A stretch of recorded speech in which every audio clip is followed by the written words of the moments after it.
சாமி கிட்ட சொல்லி வச்சு சேர்ந்தது இந்த செல்ல கிளியே.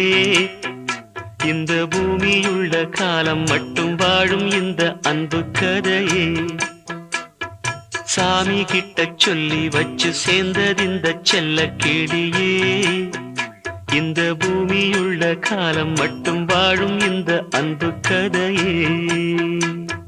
முத்துமணியே பட்டு துணியே ரத்தினமும் முத்தினமும் சேர்ந்து வந்த சித்திரமே. சாமி கிட்ட சொல்லி வச்சு சேர்ந்தது இந்த செல்ல கிளி.